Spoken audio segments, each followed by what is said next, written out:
आया दम ॾियण ते दाइम भाओ मुंहिंजी थी मुकलाणी। दोस्तों हिन वक़्तु राति जा तक़रीबन 10 थियण वारा आहिनि ऐं अॼु 22 सेप्टेम्बर जी तारीख़ आहे। हिन वक़्तु 10 थियण खां पहिरियां थोरी देरि पहिरियां मूंखे व्हाट्सएप ग्रुप ते मेहरान न्यूज़ व्हाट्सएप ग्रुप ते हिकु ख़बर मौसूल थी आहे। ज़राए जे मुताबिक़ फ़क़ीर सनाउल्लाह अशर खे ऑपरेशन दौरान जेको आहे सो मारिजी वियो आहे।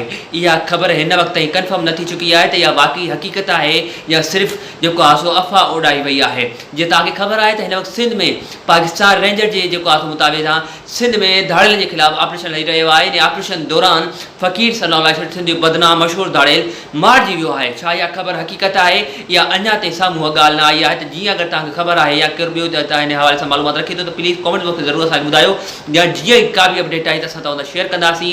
पर हिन वक़्तु ताईं इहा जेकी ॻाल्हि तस्दीक न थी सघी आहे त इहा वाक़ई हक़ीक़त आहे या न, या वाक़ई फ़क़ीर सनाउल्लाह अशर मारिजी चुको आहे या न। असां तव्हां सां तमामु जल्द हक़ीक़त साम्हूं आणींदासीं। जुड़ा रहो तेसिताईं।